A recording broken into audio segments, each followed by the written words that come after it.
Okay, once again, good afternoon each and everyone, no? Wherever you are, in the top of the place of the circle of this world. May the grace of God, the holiness love of God, the unlimited love of God be all of us, be with all of us, okay? In His holy mighty name, Jesus, amen and amen, okay? So please join me in our daily bread with devotion, healing prayer, with Jesus calling, with the promised blessing. The promised blessing of God is the word, no? The promise to all of us, no? So, to all the listeners and viewers ng mga mga sa OFW, all kind of overseas foreign worker, may the love of God, no? The provision, the protection of God be upon all of us, no? Wherever you are, in the top, in the place of the part of the circle of this world, right? May you have peace, no? And unlimited love of God be our shield, our protection, our healing, no? With His holy name, no? Jesus, amen, right? So, tayo po yung manalangin, no? Tayo po yung manalangin. Let us pray all together, okay? Let us pray all together.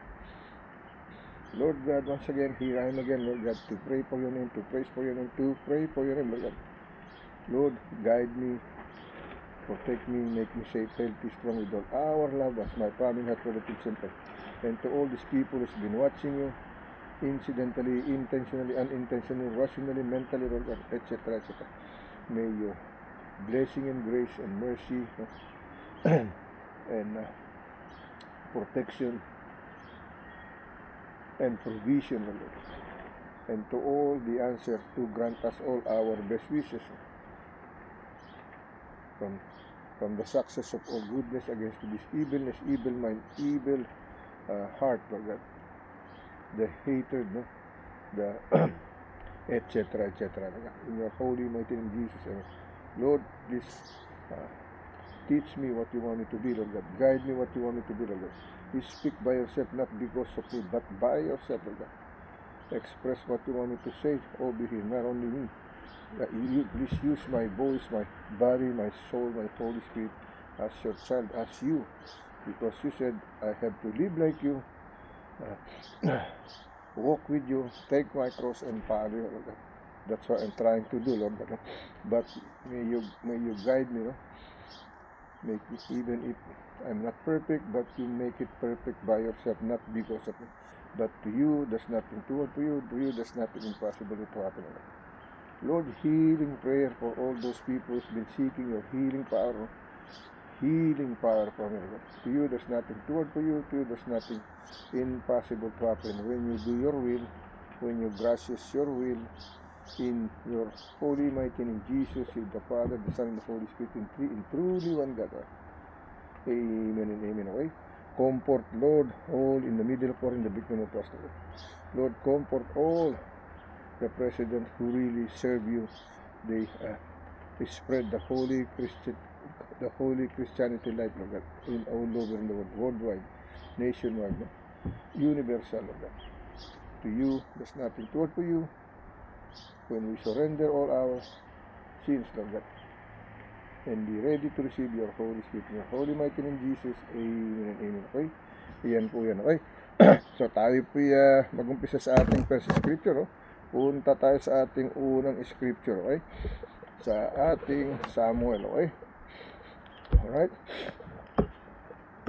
Let me read Samuel chapter 16, verse 18 to 23, no? Chapter 16, verse 18 to 23, alright? Medyo nag-i-struggle na naman yung mata natin, pero God is there, no? To help me, okay? Chapter 18, verse 23, okay? Chapter sa ating 1 Samuel chapter 16, no? Chapter 16, verse 18 to 22, no? Okay? Here is the message, no? Then answered one of the servant, no? And said, Behold, no? I have seen, no? A son of Jesse, no? The Bethlehemite, no? That is cunning in playing, no? And a mighty valiant man, no? And a man of war and prudent in matters, no? commonly, no, like a commonly person, no, and the Lord is with him, no, and the Lord visited him, okay? And the Lord is with him, okay? All right. Verse 19, no, wherefore, no, Saul sent messenger unto Jesse and said, no, send me David thy son, no, which is with the sheep, okay? Verse 20, no, excuse me, no, verse 20, no, and Jesse looked at us laden, no, with bread, no, and a bottle of wine, and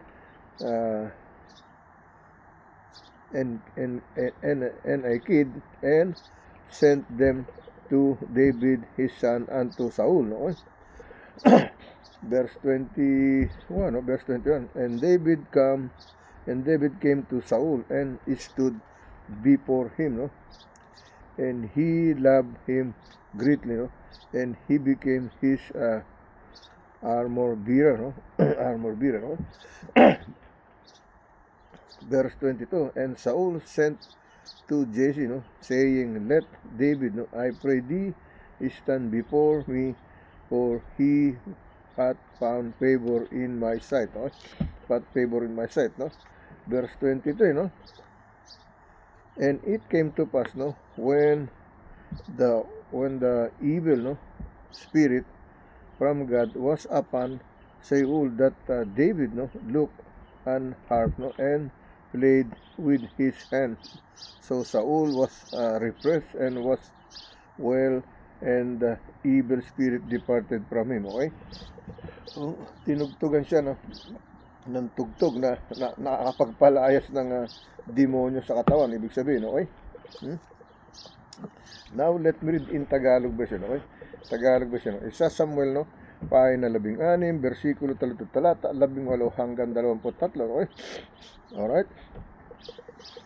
Now, let me read in Tagalog version. In Spanish, no, 1 Samuel, kapitulo 16, versikulo 18 hanggang 23, no, sa Spanish language, okay? Now, let me read in Tagalog version, okay? Let me read in Tagalog version, no? Nang magkagayoy, no, sumagot ang isa sa sa mga sa mga bataan, no, at nagsabi, no, narito, no, akong nakita ang isang anak at isa sa teka saglit, no, nag-i-struggle ang mata ko, no. Tutulungan natin ng konti, no, sa Tagalog, no. Isipin mo, lalaki ng Tagalog, nag-i-struggle yung mata ko, no. Sabi rito, no, sa Bethlehemita, no, nabihasa, no, sa Bethlehemita, nabihasa sa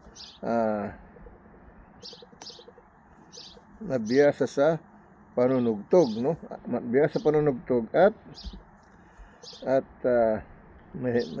bihasa sa panunugtog, nasa na panunugtog at mga at makapangyarihang lalaki na may tapang, no, at lalaking mandidigma at matalino at sa pananalita at makisig na lalaki. Ang Panginoon ay sumasa kanya, ang Panginoon ay sumasa kanya, okay? Inaalalahan si David ng ating Panginoon, okay? Ibig sabihin, okay? Versikulo 20, at kumuha si Isaiah ng isang asno na may pasang tinapay, no, at isang balat ng alak at isang anak ng kambing, no, at ipinadala kay Saul sa pamamagitan ni David na kaniyang anak, okay? Versikulo 21, no, at dumating si David kay Saul at tumayo sa harap niya at minahal niya siyang mainam at siya'y naging tagadala ng sandata niya, okay? Versikulo 22, no, at nagpasabi si Saul kay Isaiah, no, sinasamo ko sa iyo na bayaang tumayo si David, no, sa harapan ko, sapagkat siya ay nakasumpong ng biyaya sa aking paningin. Okay? Versikulo 23, no? At nangyari pagka ang masasamang espiritu na mula sa Diyos ay sumasakay sa Saul, ay kinukuha ni David ang alpa at tumutugtog ng kaniyang kamay, no? Tinutugtog ng kaniyang kamay. Gayon nagiginawa si Saul at bumubuti ang masamang espiritu sa nahihiwalay sa kanya. Okay? Ibig sabihin, okay? So, ibig sabihin, may saysay yung pagtugtog ni David, no? Offer to Saul, no? To the king of Saul, okay? Parang gano'n, okay? Now, let me read in Psalm, no? Psalm chapter 63, verse 3 to 7, no? Psalm chapter 63, verse 3 to 7, alright? Psalm chapter 63, verse 3 to 7, okay? Here is the message, no?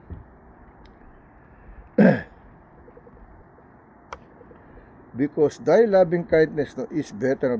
Because thy loving kindness is better, no, than life, my lips shall praise thee, no? Verse 4, no? Thus evil I bless thee while I live. I will lift up my hands in thy name. Okay? Yan ang sinasabi, no? Verse 5, no? My soul shall be satisfied, no? As with marrow and fatness, and my mouth shall praise that with joyful lips. Okay, sinasabi, no? Verse 6, no? Verse 6, no? When I remember thee upon bed and meditate on thee in the right watches, no? Verse 7, okay? Verse 7, okay? Because, no? Because thou hast been my help, no? Therefore, in the shadow of my wing will I rejoice, no? So, basahin na natin hanggang 11, no? So, basahin natin, balikan natin, no? Gusto ko ulitin hanggang 1 to 11, no? 1 to 11, kasi kakaunti naman tong Psalm, no? So, tinutulungan ko lang ng magnifying glass ang aking mata, okay? This is what he said here, no? O God, no? That art my God, no? God, thou art my God, no? Early will I seek thee, no? My soul, no? My soul thirsteth, no? For thee, thy flesh, no? Longeth for thee in dry and thirsty land where no water is, no? Verse 2, no? To see thy power and thy glory, as I, no, have seen thee in the sanctuary, no? The sanctuary, no? Okay? Because thy loving kindness is better, no, than life, my lips shall praise thee, no? Okay? Verse 4, no? This will I bless thee while I live. I will lift up my hands in thy name, okay? Verse 5, no? My soul shall be satisfied as with marrow and fatness, and my mouth and shall praise thee with joyful lips, okay? Verse 6, no? When I remember thee upon my bed, no, and meditate on thee in the right watches, no? Excuse me, no? Verse 7, no? Because thou hast, no, been my help, no? Therefore, in the shadow of thy wings will I rejoice, no? Will I rejoice, okay? Verse, excuse me, no? Verse 8, no? My soul followeth hard after, no? My soul followeth hard after thee, thy right hand, no? Upholdeth me. Verse 9, no? But those that seek my soul to destroy it shall go into the lowest part of the earth, no? Verse 10, no? Then shall fall my sword, no? Then shall fall by the sword thy shall be portion for foxes, no? Verse 11, no? But the king shall rejoice in God, no? Everyone that weareth by him shall glory, but the mouth of them shall speak lies, shall be stopped, no? Shall be stopped, okay? So, basahin natin sa Tagalog version, no?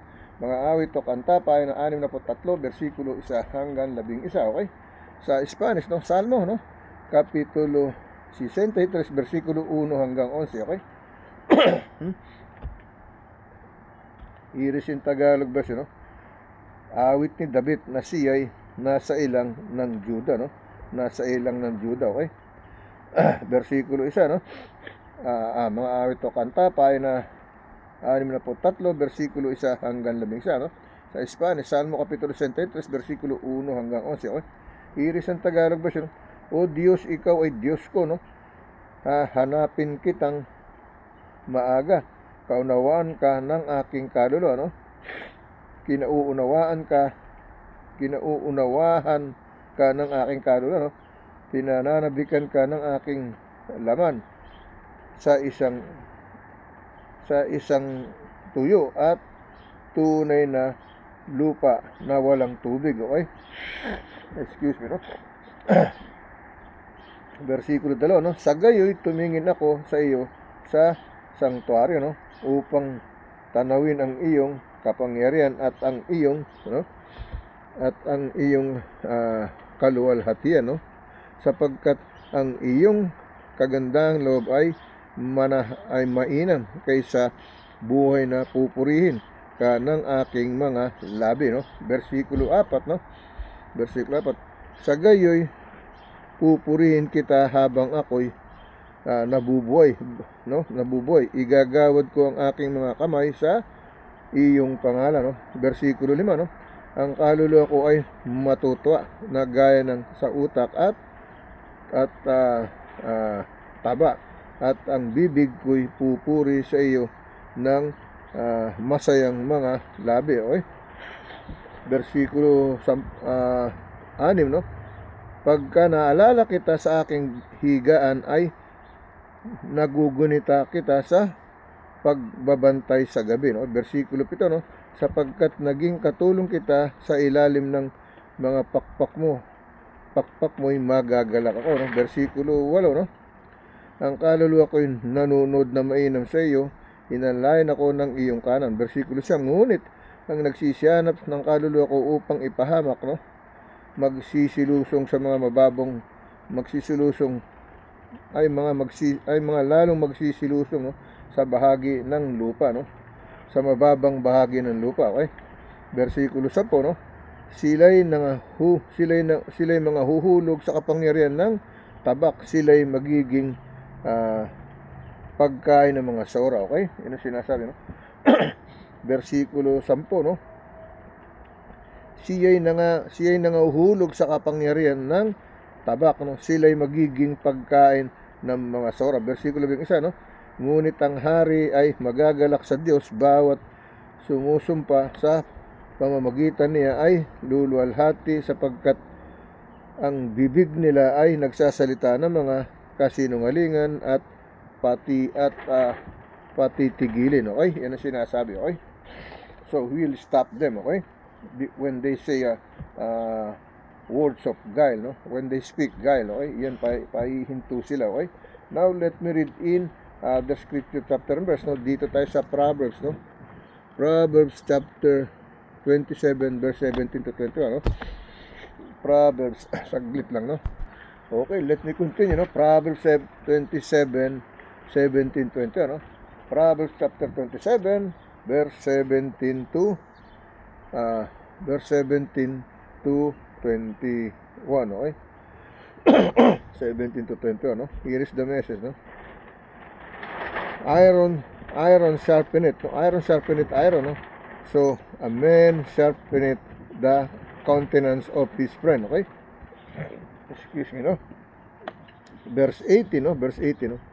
Whoso keepeth the fig tree, no, shall eat, no, the fruit thereof, so he that waiteth on his master shall be honored, okay? Verse 19, no? As in water pays answereth to pays, so the heart of men to men, okay? Verse 20, no? Hell and destruction and ever full, so the eyes of men are never satisfied. the eyes of men are not satisfied. It means to say, the eyes of a man is not contented, something like that, no? So verse 21, no? And the pining pot for silver, and the furnace for gold. So in a man to his praise, no? Yan ang sinasabi, no? Into a man in his praise, okay? Now let me read that in Tagalog version, no? Tagalog version, okay? Tagalog version, okay? Ito sa Tagalog version, okay? Mga Kawikaan, pahina 27, versikulo 17 hanggang 18, okay? Alright.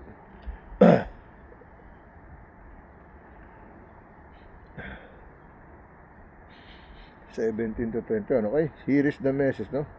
Ang bakal ay nagpapatalas ng bakal, gayon ang tao nagpapatalas sa mukha sa kaniyang kaibigan, no? Versikulo 18, no? Ang nag-iingat ng puno ng igos ay kakain ng bunga niyon, no? At ang naghihintay sa kaniyang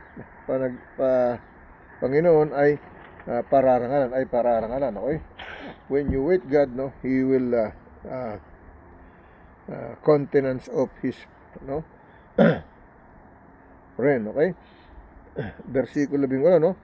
Ang nag-iingat ng puno ng igos ay kakain ng bunga ng niyon, at ang nagsisintay sa kanyang Panginoon ay pararangalan, no? Pararangalin, no? No?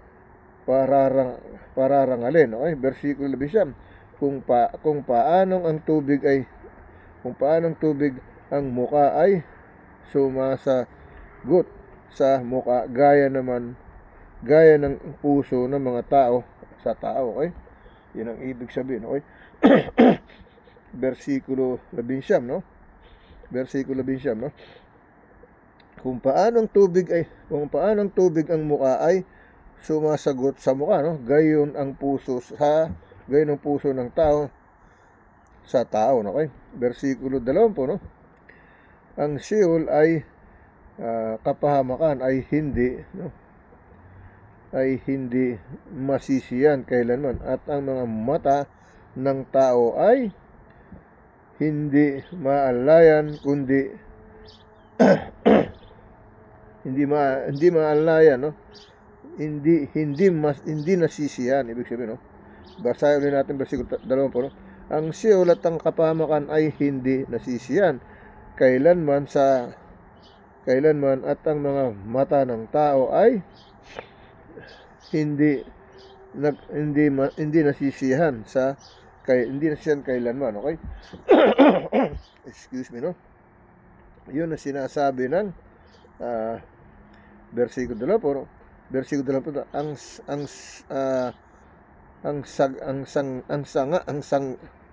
ang sangagaga, no, ay titik, no? Ang sagaang, no? Ang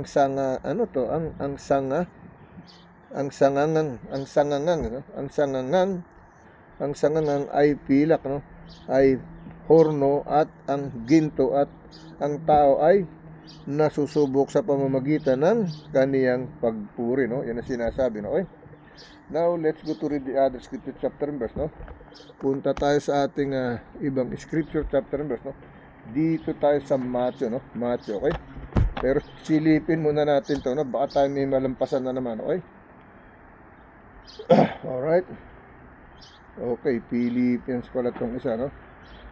Hindi, Philippians. 1 Peter pala tong isa, okay? 1 Peter, tapos 1 John, okay? Nasa huli naman pala, okay? Now, let me try to read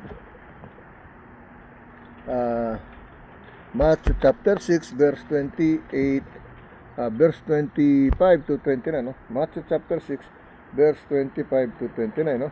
Therefore I say unto you, no, take no thought, no, for your life, what ye or you shall eat, or what ye or you shall drink, nor yet for your body, no, what ye or you shall put on, no? Is not the life more than meat, and the body than raiment, no? And the body than raiment, no? So verse 26, no? behold, the poles of the air, for they sow not, no, neither do they reap, no, nor gather unto barns, yet your heavenly Father, no, feedeth them. Are ye or you much better than they, no? Verse 27, no? Which of you by taking thought, no, can add 1 cubit unto his stature, 1 cubit unto his stature, okay? Verse 28, no? And why take ye or you, no? And why take ye or you thought for raiment, no? Consider the lilies of the field, no? Now they grow, they toil not, no? Neither do they sin, no? Neither do they sin, okay? Verse 29, no? And yet I say unto you, then even Solomon in all his glory, no, was not arrived like one of thee. Okay, yan ang sinasabi ng ano, no? Matthew chapter 6 verse 25 to 29, no? Basahin natin sa Tagalog version, no? Mateo pa na 6 versikulo 25 hanggang 29, okay? Irisin Tagalog version, no? Mateo pa na 6 versikulo 25 hanggang 29, no? Ito sinasabi rito, no? Kaya nga sinasabi ko sa inyo, huwag kayong mga balisa, no, sa inyong pamumuhay, kung anong inyong kakanin o kung ano ang inyong iinumin, kung anong inyong iinumin, no, kahit ang inyong katawan kung ano ang inyong daramitin. Hindi bagat mahigit ang buhay kaysa pagkain at ang katawan kaysa pananamit, okay? It means to say life is more than clothes and whatever, no? Life is better, no?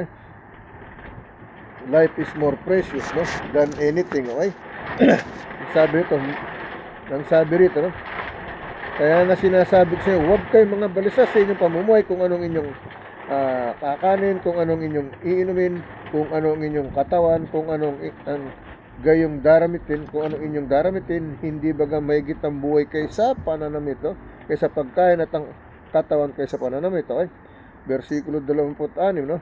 Masdan ninyo mga ibon sa langit, no? At na hindi sila naghahasik, ni nagsisigamas o nagsisitipon man sa mga bangan, at sila'y pinakakain ng inyong Ama sa kalangitan. Hindi baga lalong higit ang halaga ninyo kaysa kanila, okay? Halaga ninyo kaysa kanila, no? Versikulo 27, no? At alin sa inyo sa mga pagkabalisa ay makapagdaragdag ng isang siko sa isang siko sa sukat ng kaniyang bahay, okay? Versikulo 29, no? At tungkol sa pananamit, bakit kayo nangababalisa? Wariin ninyo mga lirio, no? At sa parang, no, papaanong nagsisilaki, hindi nagpapagal sa hanggang susulidan man, no? Hanggang sa susulid din man, no? Susulid man, okay? Yan ang sinasabi, no? Versikulo 29, no? Gayon may sinasabi ko sa inyo, kahit si Solomon man ay kahit si Solomon no, sa buong kaluwalhatian niya ay hindi nakagayak ng gaya ng isa sa mga tao, no? No, sabi sa versikulo 29, no? Gayon may sinasabi ko sa inyo, na hindi kahapon man ang buong kaluwalhatian na ay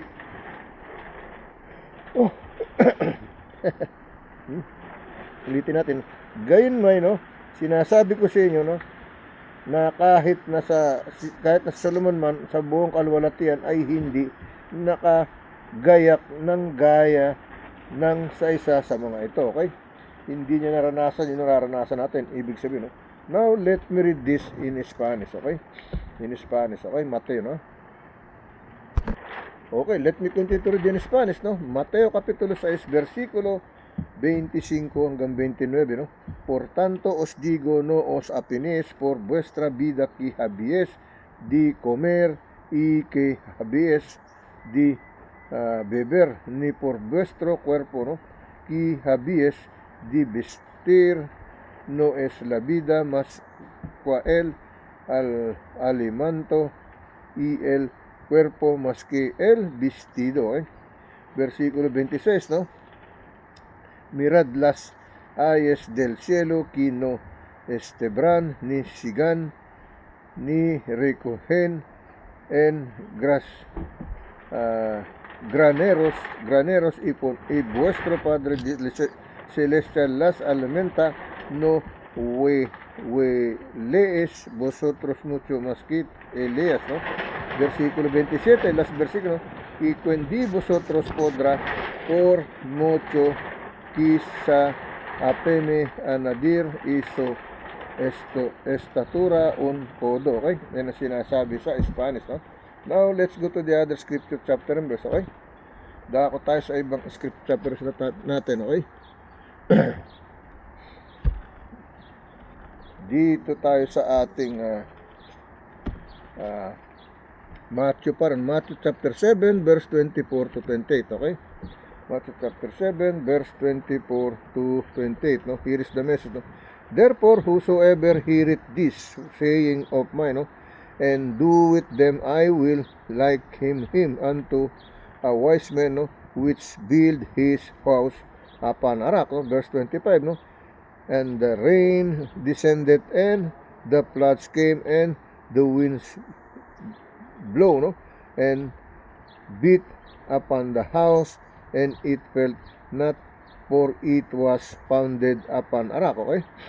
Verse 26, no? And everyone that heareth this saying of mine, no, and doeth them not, shall be likened unto the foolish man which built his house upon the sand. Okay? Alright? Verse 27, no? And the rain descended, and the floods came, no? And he winds blow, and beat upon the house, and it fell, a great was not fall of it. Okay? Verse 28, no? Verse 28, okay? Verse 28. And it came to pass, when Jesus had ended this saying, the people were anointed at his doctrine. No? Verse 29, last verse. No? For he laughed out then as one having authority, and not as the scribe. And not as the scribe. Okay? Let me read in Tagalog version, and then probably we read the Spanish on the second video. Okay? Let me read in Tagalog version. Mateo pahina 6, Mateo pahina Mateo pahina 7, versikulo 24 hanggang 29, okay? In Spanish, no? Mateo kapitulo 7, versikulo 25 hanggang 29, okay? Here is in Tagalog version. At lumagpak ang ulan, at bumaha, at humihip ang mga hangin, at hinampas ang bahay ng yaon, ay hindi nabagsak sapagkat natatayo sa ibabaw ng bato. Versikulo 24, at ang bawat dumirinig sa aking mga salitang ito ay hindi ginaganap, ay matutulad sa isang lalong mangmang na itinayo ang kanyang bahay sa buhanginan. Okay? Versikulo 27, no? At lumagpak ang ulan, at bumaha, at umihip ang mga hangin, at hinampas ang bahay na yaon, at mabagsak at kakilakilabot ang kaniyang pagkabagsak. Okay? Versikulo 24, no? At nangyari na ang matapos na ni Jesus ang mga salitang ito, ay nangagtilian ang mga karamihan, no, sa kaniyang aral, no? Versikulo 29, sapagkat sila'y kaniyang tinuturoang tulad ng mga kapamalaan, at hindi gaya ng kanilang mga eskriba. Okay? Yan ang sinasabi, no? Now, let's go to the other second video to read the Spanish of our Matthew chapter 7, verse 25 to 29. Okay? Let's go to second video.